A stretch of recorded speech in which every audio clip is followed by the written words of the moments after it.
Hey, everybody, welcome to the ProgCast.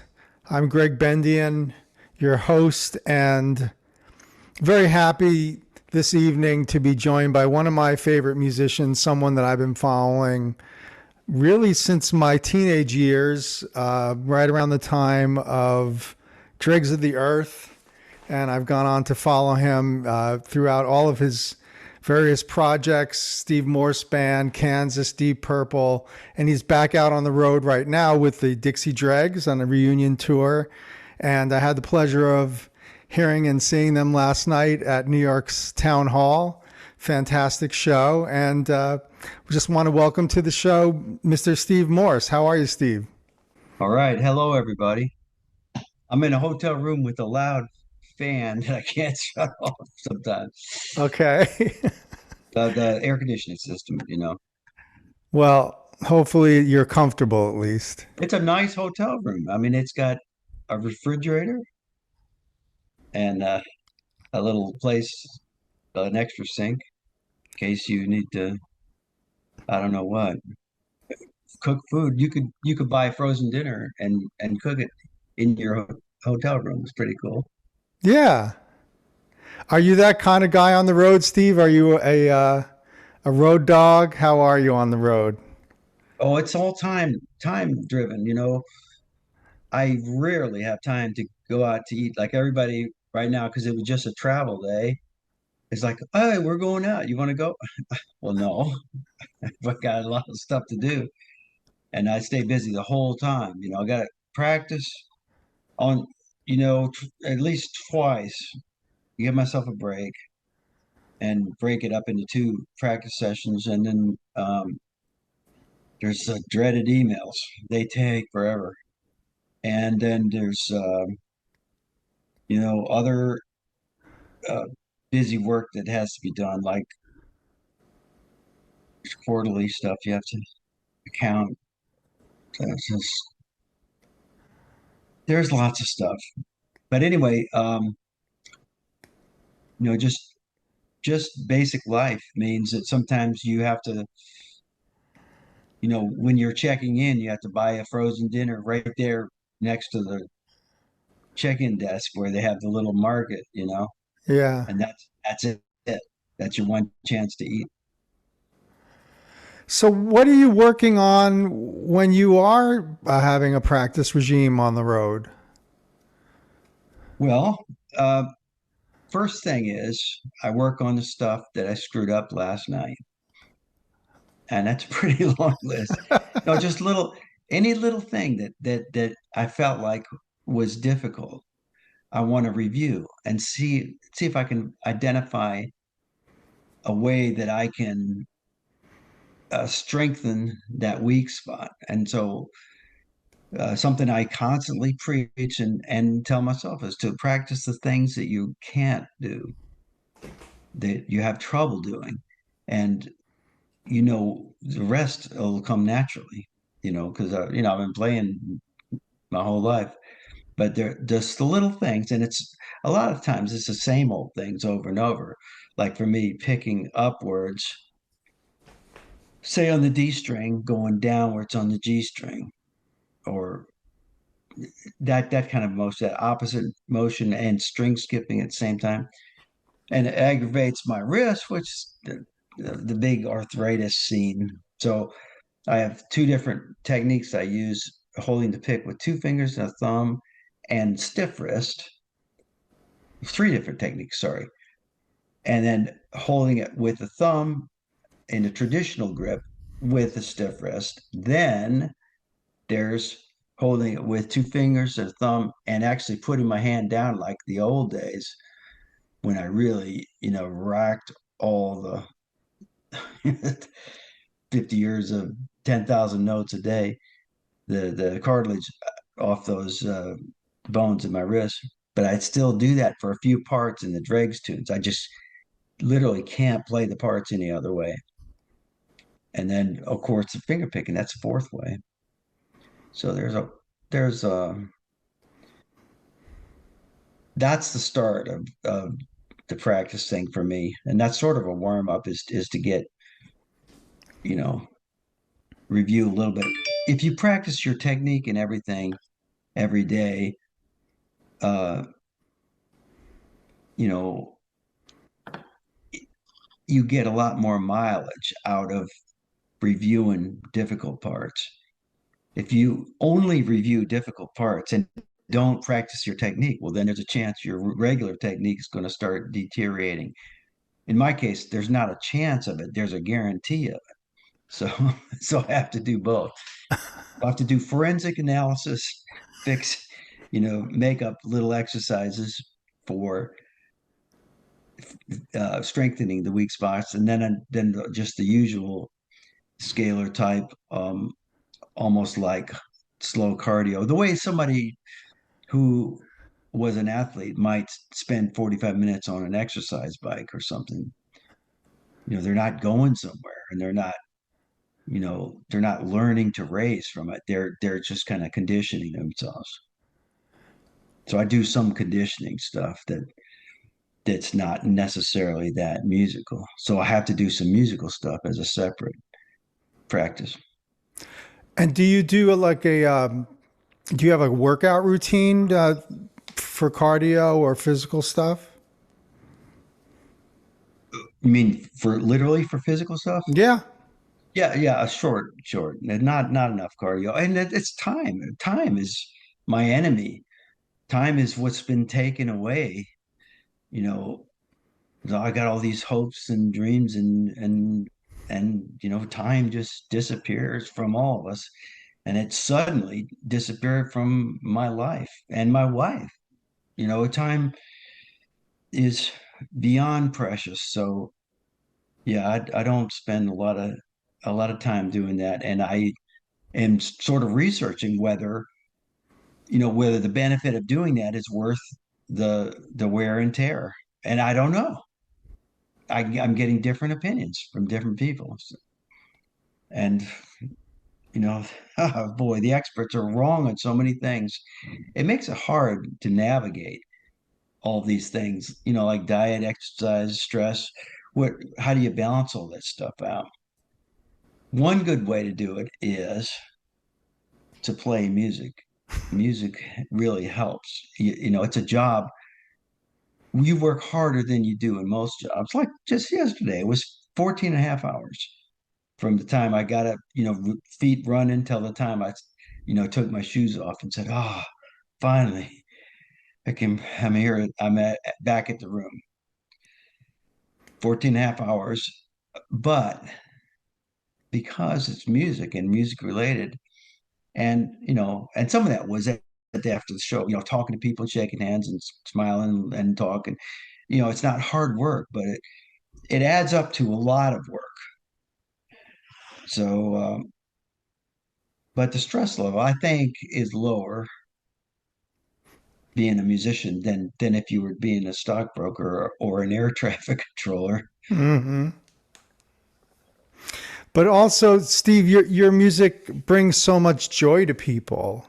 And I was watching the audience last night, and of course, I was smiling from ear to ear, and just the number of really great compositions that you have put together, a book of incredible music over the years, to hear the trio play. And of course, over the years, I've heard the trio do reductions of Dregs tunes down to the trio. And that's such a thrill to hear. Trio version of Night Meets Light, And Yeah, we're still doing that on this tour. The yeah. Steve Morse Band is opening up. So some of the shows we did, Night Meets Light as a trio. And when we started the Dregs, it was Andy West and I. And we were the last two from this band that had a funny name called Dixie Grit. Hmm. And we thought it was funny because none of us were really Dixie Grits. And we just thought, we were kids, we were teenagers. So we thought it was funny. Anyway, when that band broke up, Andy and I were the only ones left that wanted to keep doing, writing weird stuff. And so we didn't have a singer. So we just said, well, we're the only ones that's left. And Andy said, yeah, we're the Dregs, the Dixie Dregs. So that's perfect. We both laughed. And when two guys are thinking of ideas and they both laugh at the same thing, that's pretty much All right, that's as much no that's as much market research as we needed. So yeah, we played Odyssey as a trio. That's how I wrote it. That's Odyssey's originally trio. Yeah, all the parts are there on guitar, Mm-hmm. and so with the violin and organ and synth added in, makes it more more colors and obviously better playing. But it's just an example. But it's interesting to me how you are really an arranger in so many ways because the material that you're generating is multiple voices. And I wondered in your education and when you were coming up, where did you really get engaged with the idea of counterpoint? Well, I to my ears, I've always liked it. And in music school, I was exposed to all the, normal classical composers and the jazz composers and so on. But before then, I heard Bach and I said, this is something special. This has that little bit of simplicity mixed with the complexity. The complexity gave it interest to me. The simplicity made it attractive. And the fact that, that period of time, a lot of the stuff that he wrote was just straight 16th notes. And so it gave it the energy of like bluegrass or metal to me. So you put all that together and yeah, I I just never found anything that Bach wrote that wasn't great and worthy of looking at. And before I went to music school, my grandfather had a fiddle, and I've never met him because he died before I was born, but I inherited his violin. And when I tried to play, I found one of the Bach books in there. He played Cajun style, but I guess when he bought the violin, it came with a, a book of violin partitas. Anyway, I had that book and started going through it on guitar. And that's one of the reasons I switched from playing yiddly yoddly yoddly blues guitar type riffs, pull off, hammer on, pull off, and then going to picking every note because I was playing and I was reading like this. Let's see, that's an F, that's an A, that's a C. Okay, C.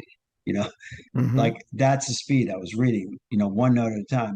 But I would still work on it and put it together. So in the process of doing uh, composed music or keyboard written music, because a lot of his stuff I'm sure he wrote on keyboard, then that gave me like different patterns on the guitar, and that's when I realized that I really need to be to just to pick every note. I mean, the way it's going is it doesn't line up like doing Clapton or Hendrix licks, and so that sort of got me started down this whole road. Then I went to music school and learned more about it, and the did more counterpoint. In fact, when I was at my local community college, my second year, I took composition, and my composition instructor was telling me, no, let's write for tomorrow. Write me a counterpoint piece in three sharps, and I want you to include these lyrics, and it'd be like Latin lyrics or something. But so I had to think about how those, how many notes I had for the melodic voice and then do the counterpoint with it. And those kind of exercises were good for me.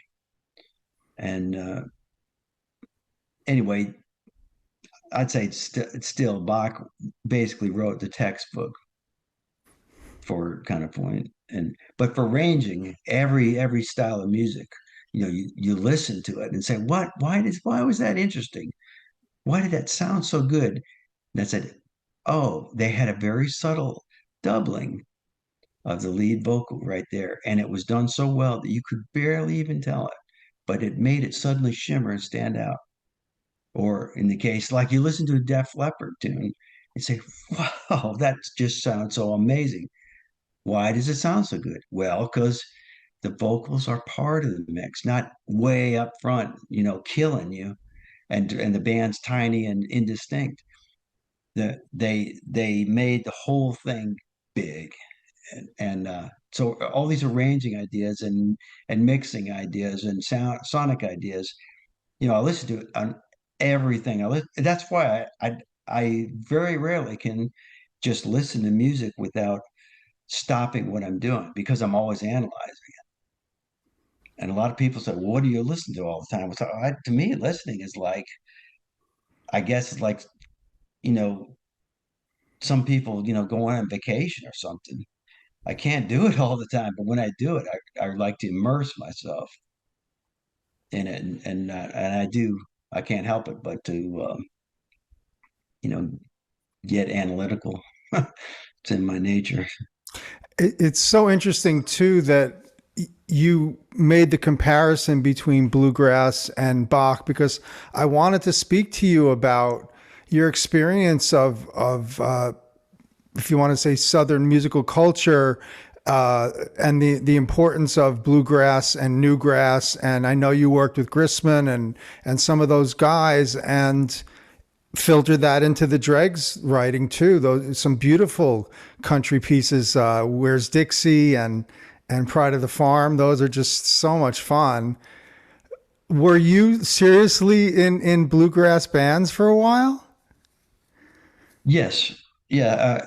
I did a lot of different gigs, to basically to work, Yeah. and different from maybe some of the generations coming up today. It was normal to play stuff that wasn't your, that you felt wasn't your calling or whatever. And then by doing so, it makes you see how similar everything really is. You know, it's if you're playing tonal music, there's very little difference from style to style. It's little things that kind of define the style. When I played with Otello's band, it was all kind of funk and jazz, and they taught me a lot about there was a big emphasis on the rhythm and not playing on too much, and not playing all the time in order to make what you play fit in with the machine. The machine of the band was like 8 cylinders of a motor, and you were one cylinder of that. So you're not meant to be filling up every bit of it. You're Yeah. supposed to, find a spot that makes the thing cook better. I love that, and I played in musicals. I was lucky enough to take over Pat Metheny's gig as a uh, musician in the pit for the off Broadway musicals, and that was also a great gig. And did other musicals playing bass, Oh yeah. and played classical guitar in restaurants. Where the drunk guys would say, "Play Danny Boy," and I'm sitting there playing like Baroque stuff, because it's like a castle that's serving old food and stuff, all medieval themed. all kinds of gigs, and I played a lot of top 40 bands and classic rock bands. Um, so all that stuff is good. I think was good for me, but I don't know. It helps. I think it helps you see the commonality. What makes a song popular? What makes a song in any style popular? And you see some similarities. And the bluegrass thing, go back to your question. The bluegrass assimilation that I got was from playing bluegrass. And my neighborhood, we'd have a barbecue every year around 4th of July. And it was these guys would come out from I don't know where. This was in Georgia. And they were the real bluegrass players. I mean, they weren't like they weren't Nashville polished, but they were just down deep feeling it. And I really learned from that. But yeah, I'll never be like a Nashville player. The Nashville players are so friggin' good at at playing, the super slinky, uh, uh, slippery, ultra funky, spanky country stuff. I love that. But you know, I'm I've always known that I'd rather be a jack of many trades and master of none. Well, how do you feel about Chet? He's great. Obviously, I had one of his guitars, his signature guitar. I bought it full price. I thought it was a real breakthrough. It was the first solid body classical that I'd come across, and it sounded pretty darn good. And it wasn't until I got the Buscarino custom made ones that beat it that I let it go. But yeah, Chet Atkins was just, you could tell he was just all around great player, thinker, could do whatever. But he kind of tried to, his manager may have been a part of this, or maybe he would just had a natural inclination to understand the business, but he would always kind of keep himself centered in something that was commercial enough to keep him in the game. But I felt like he's a guy that could have gone, you know, way farther outside that tight center, that defines a style. Glenn Campbell? Same thing, same thing. Just gifted Yeah. musician. And you know, once once you have a hit, you get typecast, and those guys did have to deal with that, but they were able to do anything. And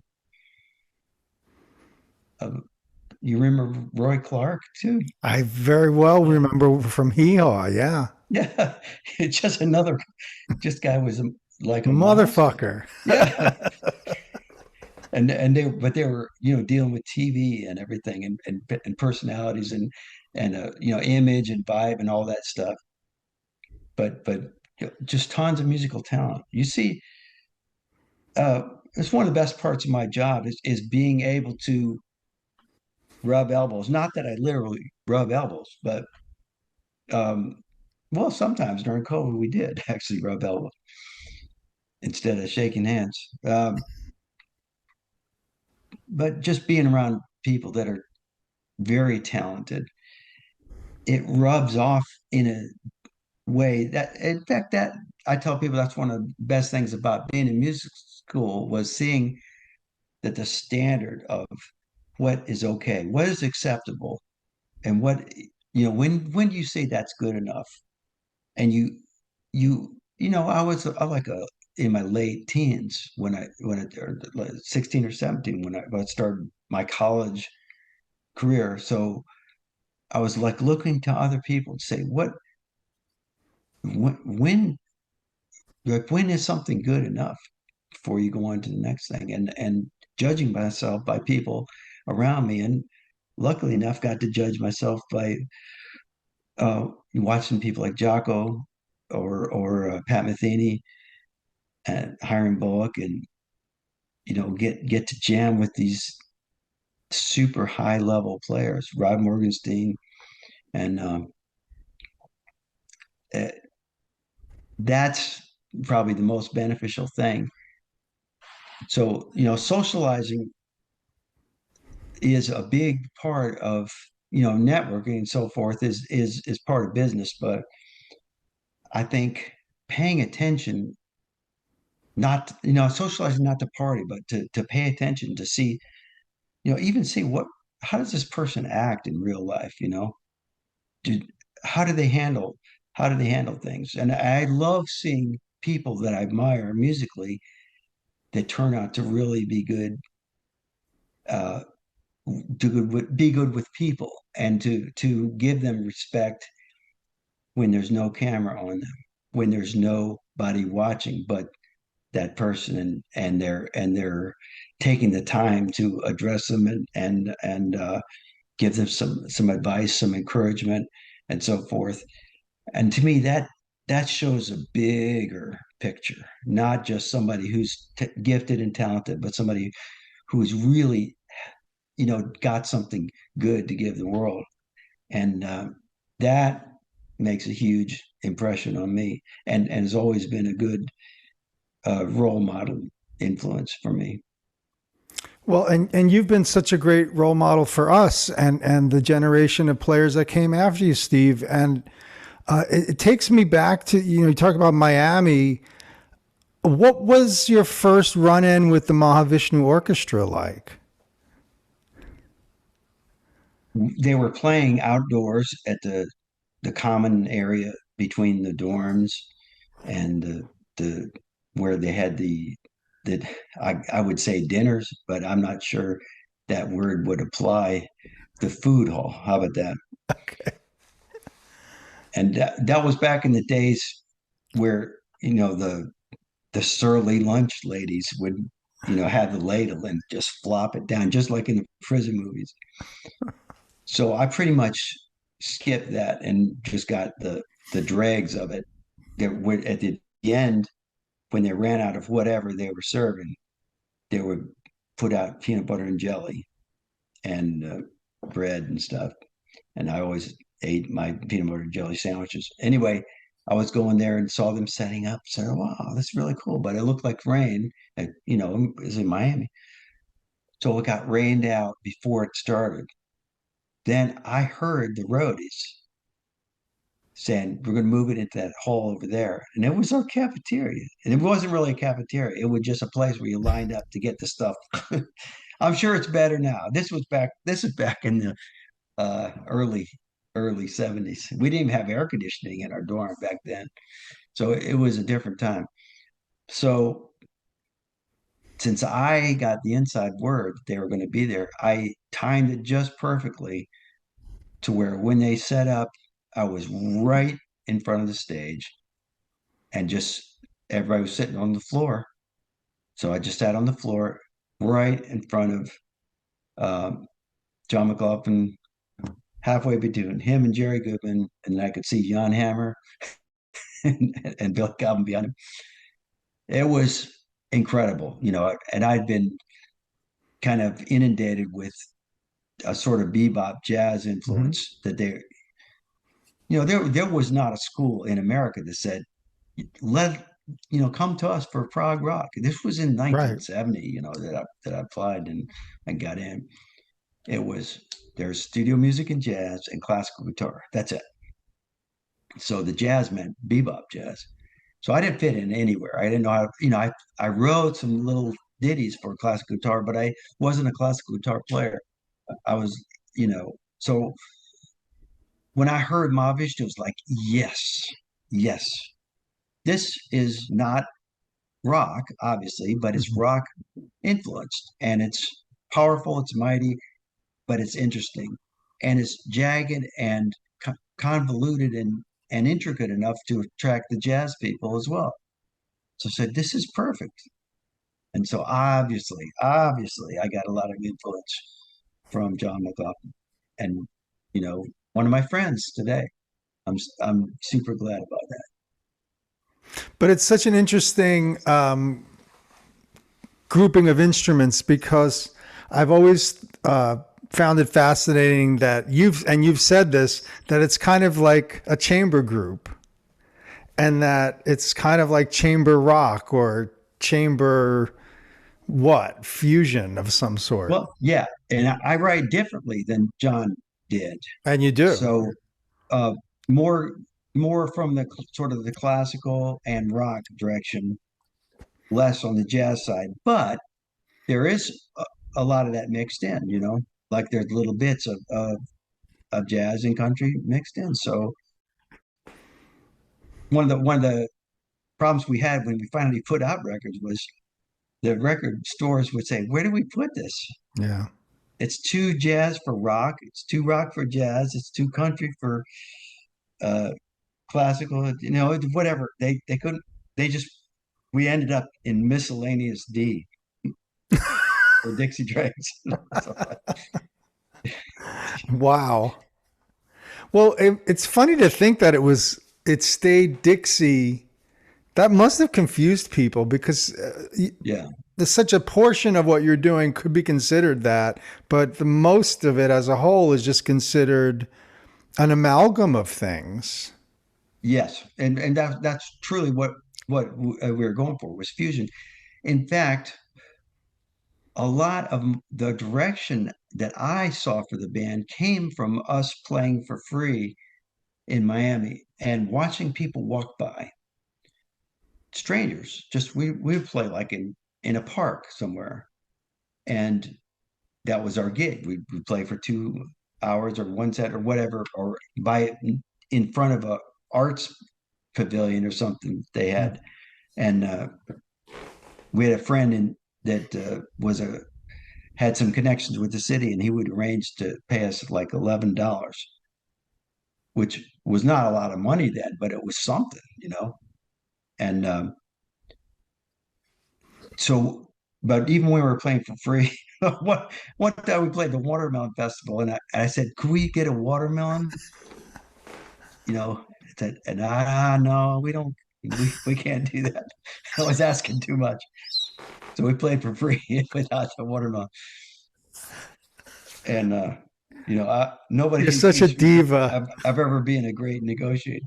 So anyway, when we're playing, I would watch the people. What makes them stop and listen? What makes them start to walk off?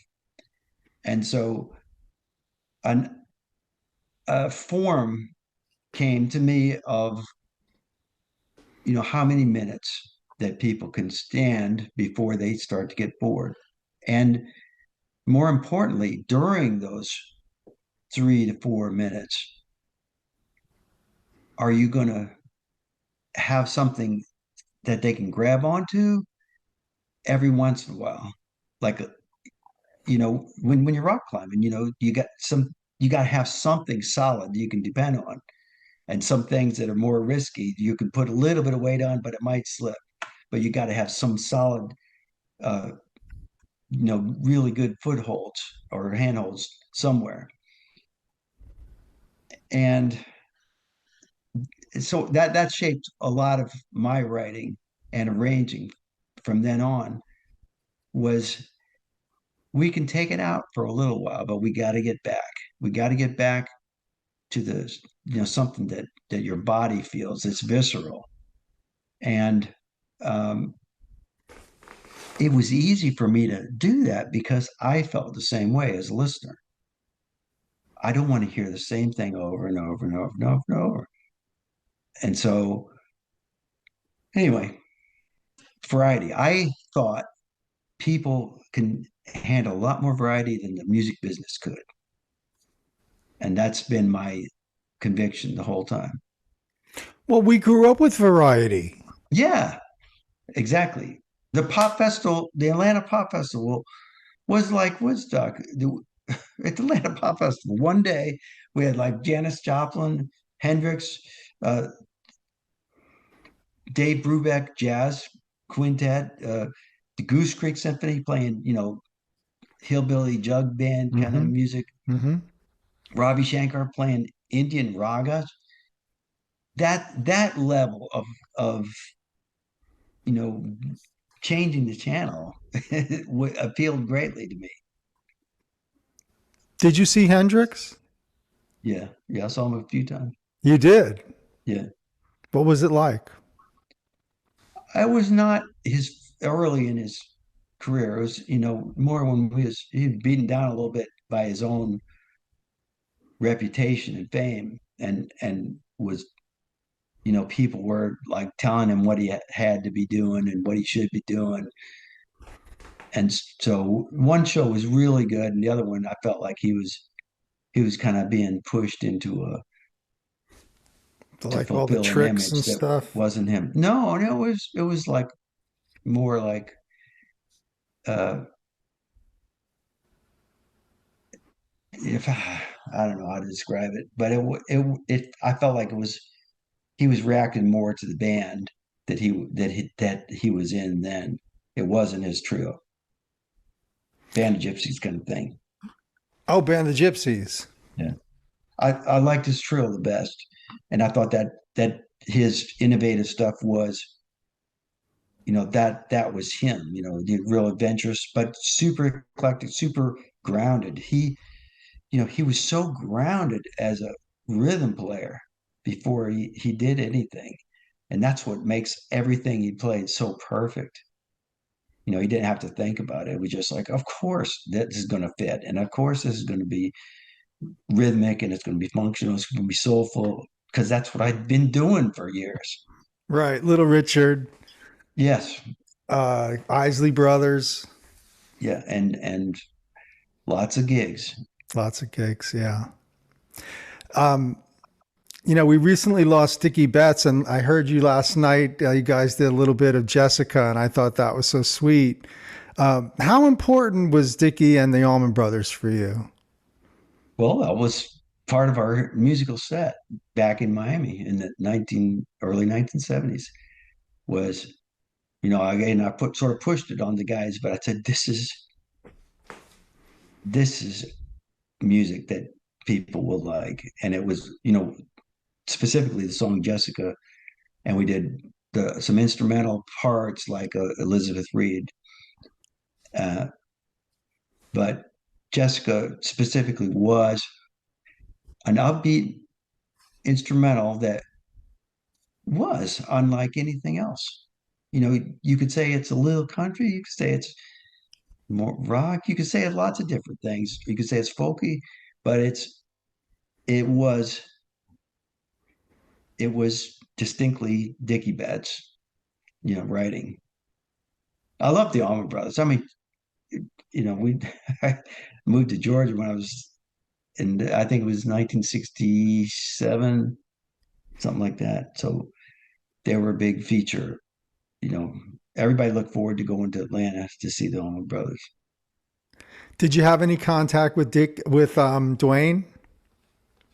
No, no, no. I didn't know anybody until after they broke up, and then I knew some of the guys. That's why I met JMO and Dickie Betts and all that. It was because of Twigs Linden.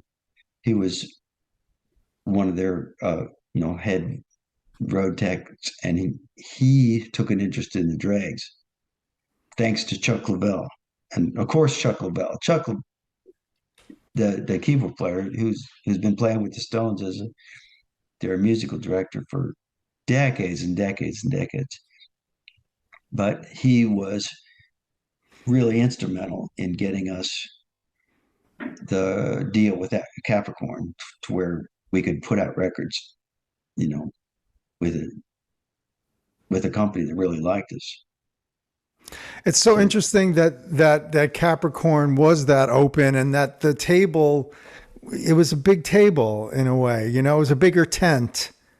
they Instrumental got a lot more music. open when Chuck Leavell and Twigs Linden both said, "You got to hear these guys." That's because I sent them a record before. I sent every record company the recording that we did, and I was renting an apartment for $40 a month, including utilities, right next to the junkyard.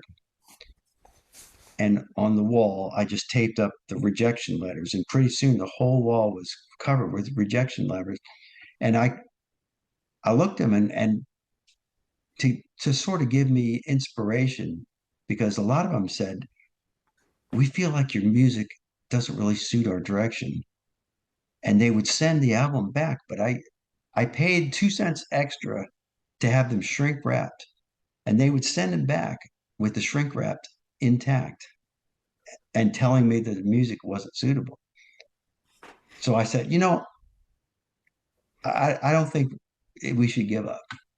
They haven't even heard us. These are people that are just saying no because that's their job. It's to say no. They're not listening to it, and a lot of people in offices maybe shouldn't be judging music. I said I sat there and watched people at every gig stroll by, because we played outdoors a lot, stroll by and stop and listen. I said, that's what I'm going to go by. That the fact that people are smiling and stopping and pointing and listening. And more than what a letter of rejection says, where they didn't even listen to the music.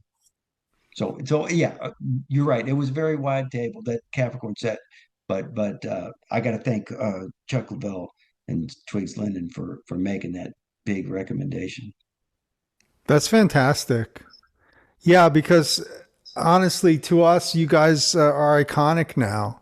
And the Dregs have always just been around. It's kind of like a spirit of music making. And I felt that so strongly last night, the soaring melodies and the ability to constantly change the channel, change the direction, change the energy. I mean, it's like you encompassed all of the best qualities of what it takes to present instrumental music to an audience.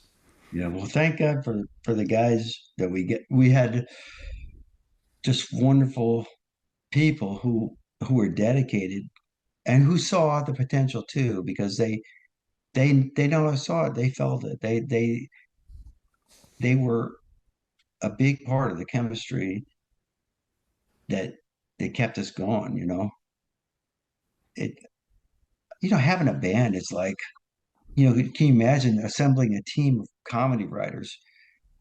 Every comedy movie does that, but only some comedy movies can actually have a really funny comedy movie, even though they've got a bunch of talented people. It's the chemistry, like the fact that one guy will say, no, no, I know you wrote for a bunch of famous people, but that's not funny. So but in the Dregs, we would do that. People say, yeah, I don't know if that's really good enough. Can you come up with something maybe that doesn't sound so awkward? And I said, yeah, I got some more ideas. And and and focusing and writing for those people. The violin stuff that I wrote was not just for violin; it was for Allan, Right. and the bass parts were exactly for Andy and so forth. And Rod was, thank God, he was just so versatile. He could play melodic drums somehow. So musical. Yeah, and we had a bunch of different keyboard players that were super talented. But since keyboard players could always get gigs, they were the first to leave. Paying gigs, I mean. Yeah. We They could could, get gigs, we just couldn't get those pesky paying ones. yeah.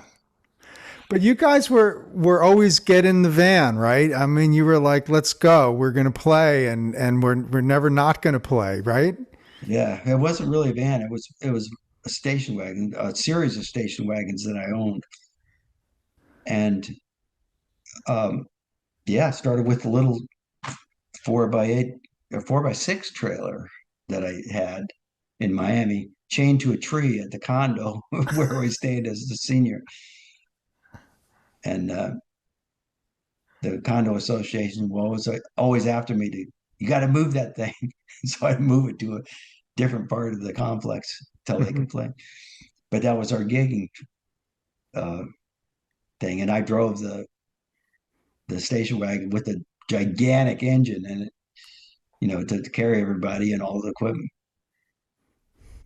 That was my daily driver, was a 390 cubic inch Wow. engine. And no mishaps. No, no, I'm a careful driver, and never had a wreck. Steve, I'm so curious about your visual art, and I was wondering when that started for you, and has that always been part of you? And do you have synesthesia? Do you see music in terms of color and texture? In terms of balance, yes, like the way uh, Roger in Purple is a real artist. He could paint stuff that's beautiful, and I noticed when we're walking along with on tour, I was hanging out with Roger probably the most, and he would just stop and take out his camera or his phone and take a picture of something. And I would look and see how he's framed it. And yes, I see he I see what he saw in his mind. And it's always an interesting balance. And sometimes, we'd be walking down a long corridor or something like that with lots of symmetrical doorways, and it disappears almost to infinity. And we stop and take a picture of it. Or, when you're walking up or down a bunch of stairs in a real elaborate, ornate building where you can see at an angle, you can see how many floors there is down. He would take photos like that or natural things. So in terms of balance, yes, I can see that, and I've always been that way. But the the artwork that Scene 4 is doing is something that they came up with the concept, and my job was just to try to play stuff that would introduce a balance of colors and movement. So, my favorite is the Odyssey. Yeah, it's a busy. Uh, the first part is really busy, but it spans all the way from almost the the the open strings at the bottom to the highest notes, and it gradually builds up in there. So that gives a different impression than some of the other things. But that I'd have to give the credit for it looking good was them. Yeah, it's very visual music, I think. And when we have music without lyrics, the imagination can take it wherever the imagination wants to go, right? It's you're participating.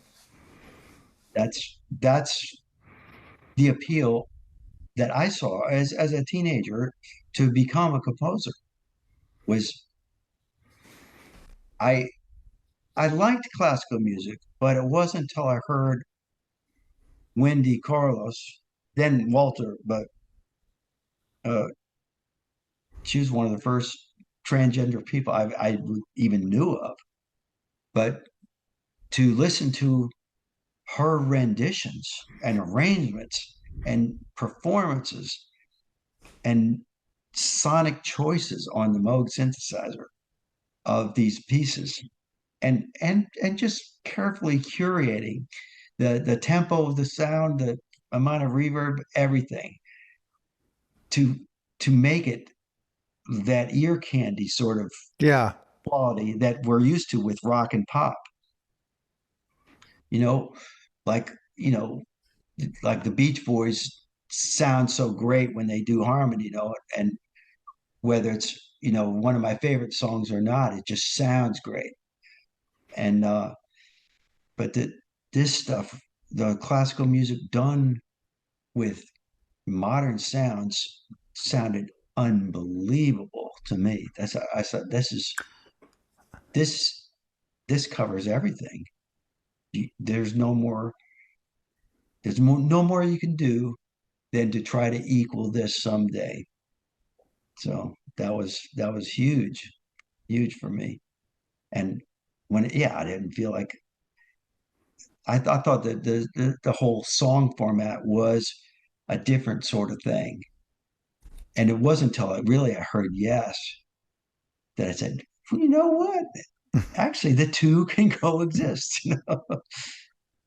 Of course, I now love the Beatles from the very beginning because they were so melodic with everything. They could write for for vocals, the instrumental parts, everything they did was just melodically balanced and perfect to me. Yeah, and McCartney was Jeff Beck's favorite bass player. Well, yeah, anybody that listens to him, Yeah. he would he obviously put some thought and just a real natural improviser. But to make the bass parts melodic, and that's what Bach did. Right. You listen to Bach bass lines, and the top line and the bass line will give you the whole tune. And of course, he was so amazing. Even his middle voices were interesting. But yeah, I think McCartney's bass playing is still, defines melodic. And Chris Squire. I loved his sound with the round one strings. That was a big influence with us when Andy, when we started playing, was Andy played with the pick anyway, and he was playing an SG bass with, I don't know if they're dead strings or flat wound strings, but it wasn't that sound. And when I got back with him after that first year in Miami, I said, there's this sound. I played with some guys that have this uh, round wound strings, and I know they make a noise when you move your hand on the frets, but man, oh man, it sounds good. And Andy was cool enough to where we could experiment with putting the bass through a guitar amp and a bass amp to get that, real crunchy bit and then still have low end. So that's how we're able to do stuff like the Odyssey, as a trio. And I use the Echoplex tape echo through a second amp to try to expand the sound in the little clubs we were playing. And all those things really helped. Wow. It's such a pleasure to speak with you, Steve. It's, Amen. it's, your music is really something that stands the test of time. We were talking about that a lot in the audience last night. This shit hasn't aged a day. And if that isn't a sign of quality, I don't know what is, but it really does. It does hold up. And we're talking what? Over 40 years on some of this? More than 40 years, yeah. But yeah, the music holds up, better when we play all the right notes, which on a couple of tunes last night, uh, my my rig started going haywire. My foot switch, the MIDI wire connecting it, I think it was what failed, and it just started randomly switching. So I was like reaching down, trying to figure out what to do. Finally, just unplugged it and let it stay on one channel. But yeah, when you play the right notes, it stands a better chance of being timeless. Well, I'm looking forward to the other shows coming up. Before I let you go, I thought it might be fun to just hit you with a couple of little, just quick question and answer. Okay. All right. Favorite Jimmy Page solo? Oh,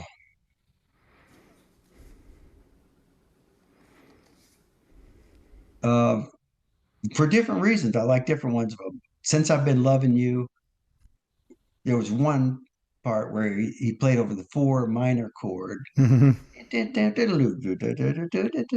I love that lick. And uh, communication breakdown, that's the sort of the classic yodely yodely but busy thing. But I interpreted his solo as being, picking every note. So I worked on that as a picking every note thing. And that was an important one for me. And let's see, I like his melodic ones in like a celebration. So, what was the dancing singing celebration? Celebration Day. Yeah, yeah. What I forget the titles. Yeah. I'm not good with titles. But dan dan dan dan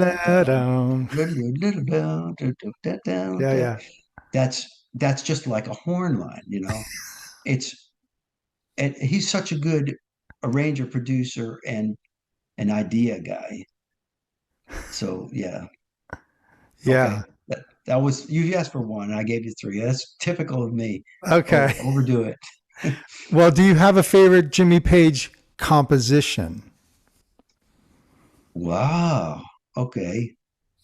I like Black Mountainside from the moment I heard it. And I heard him play it live in Atlanta at the Atlanta Pop Festival.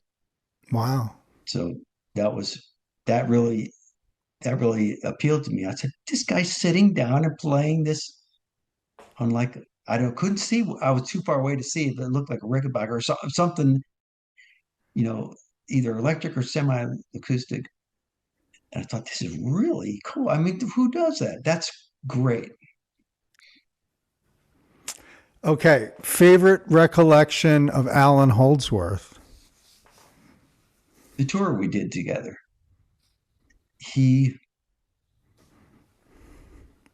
would sit and talk and confide in me on what he didn't like about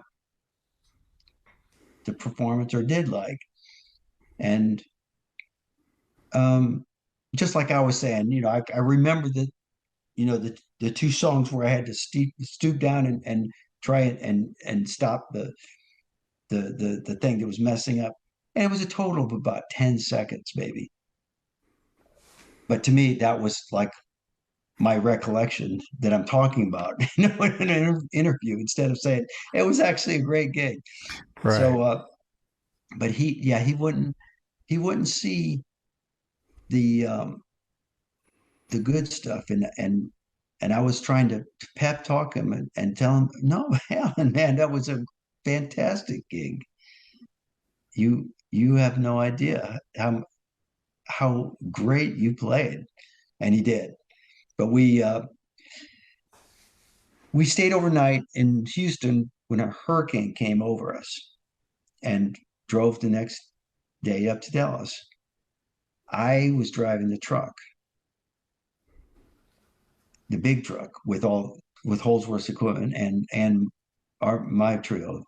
It was Jerry Peak and Rod Morgenstein then. And so Rod Morgenstein and Jerry were riding with Holdsworth in Holdsworth's Cadillac. So they left at a different time than me. So anyway, I got the truck around all these trees and stuff and got to the gig, and no one was there. So Chuck was with me, sorry. And we basically set up and I played solo for an hour and the band still wasn't there. And then I started getting people from the audience to come up and jam. If we haven't got any bass players out there, let's audition. Let's find a song that you and I know and let's play together. And was doing that when they finally came in. So that was one of my favorite Holdsworth stories. Indirectly Holdsworth, but he was a fascinating guy. He was really hard on himself, but people that do great things have to focus. And in order to get great detail, you have to have great determination and you have to notice when things aren't going right. So unfortunately, he would notice almost all the things that didn't go right and none of the things that went fantastic. So I always felt bad about that, but you know, he heard it from me and everybody in our band. How well he did. Did you guys ever talk electronics? Because I know you're both were in search of the perfect sound. Yeah, I have one of his power attenuators. Juice extractor. Yeah. And we talked about different magnets for pickups. That was something he was surprisingly knowledgeable about, and amp settings, amp hookups, which kind of he was into the guitar sense stuff too, differently than me because he wanted the instant perfect recreation. So that led to the syntax stuff, and I wanted a guitar that would also trigger MIDI. So we had different philosophies on that, but we were always talking tech stuff.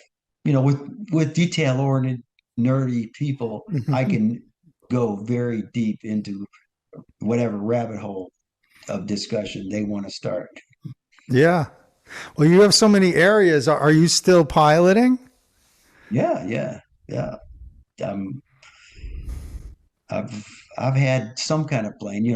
I started with a really crappy, very inexpensive plane by the time the Dregs did their second album, and I've always had a plane. In fact, I didn't even really have a car then. I had the plane and a motorcycle, and I owned the band vehicle, which was too expensive to drive, for a daily driver. So I drove my motorcycle. Do you fly the band? I used to for decades, and I had a twin engine just for that, and that's how I paid for it. Was just we didn't use the airlines, and Jeff Lyons, my mentor pilot, he owned a plane before I'd started doing that, and he was the pilot, and he taught me a lot of tricks about really dealing with weather, and he's retired as an airline instructor for his whole life. He's flying corporate stuff now. Yeah, it seems like the weather is becoming more of an issue with the flying. Well, it's never been better for flying Really? because you have more availability of information, and you have the information in the cockpit because of XM uh, radio. For instance, you can have a subscription that in between the channels there's some tiny bit of bandwidth, and it doesn't take much bandwidth to download that weather. So just the tiny parts of the frequency spectrum that aren't used by commercial things, they're able to beam down the weather. So I can find out, 200 miles away where this line of thunderstorms is. I can find out whether the weather's if I'm one of the big things when I was flying the band was flying at night, like at 3, 4 in the morning, everybody's asleep in the plane, and I'm flying along, always trying to call on the radio, what's the weather here? What's the weather there? And because the fog would at some point fog you out and you couldn't land. And you don't know when it's close to forming, you don't know when it's going to form. So with this in-flight weather, you can see like just and it'll tell you digitally, it's like this report was 7 minutes ago, and it's 1 mile visibility, and the temperature and dew point are the same. So it's getting pretty darn close. So the good thing is you can see from hundreds of miles away where the safe spots are to go, even if it's not your destination. So yeah, it's never been better. It's in fact it's an order of magnitude easier than it ever was. And do you also have your mechanics license? Yeah, I'm a Mino. You heard of rhinos, where they're Yeah. Republican in name only. Oh, I'm is a that? mechanic in name only. No, I've always been interested in troubleshooting and fixing things. I'm known as the handyman. Uh, but I never worked professionally as a mechanic. I just, it was informational, and when I was flying the band, it allowed me to be able to go out on the ramp, and if they say you can't work on your plane, that's only for certified mechanics. I say, well, okay, here's I'm a certified mechanic. I'm going to go change this vacuum pump and put the cowling right back on, and you won't even notice a thing. And so I could get past certain kind of roadblocks that way by having that certificate in my wallet. You certainly have always shown us that you're a DIY guy, Steve.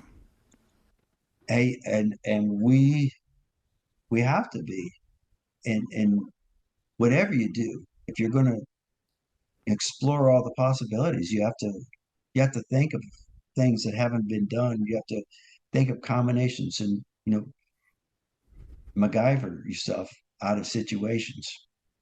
And if you travel, you will always have situations. Amazing.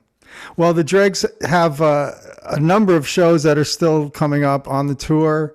They're playing Friday, May 17th at the Somerville Theater in Somerville, Mass. Saturday, May 18th at the Ridgefield Playhouse in Ridgefield, Connecticut. Sunday, May 19th at the Hart Theater at the Egg up in Albany, New York. Tuesday, May 21st at the Scottish Rite Auditorium in Collingswood, New Jersey. Wednesday, May 22nd, the Warner Theater in Washington, D.C. Steve, I'm just so thrilled to speak with you, and thank you for keeping the music going. You remain one of my heroes and such an inspiration.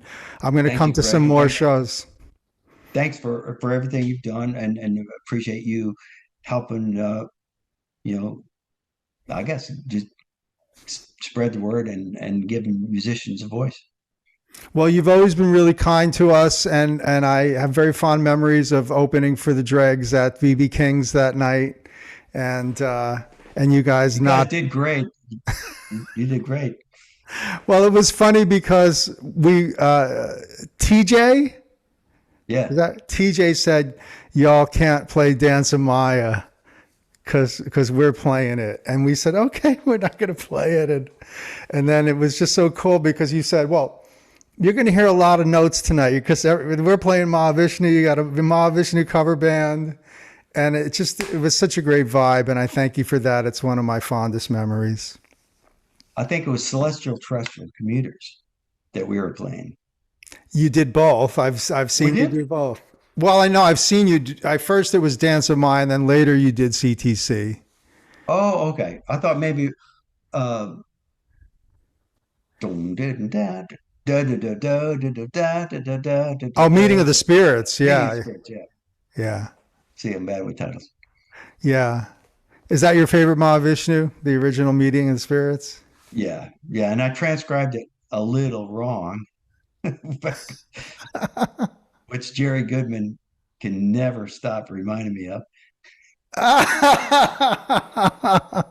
Well, you got to take it from the horse's mouth, I guess.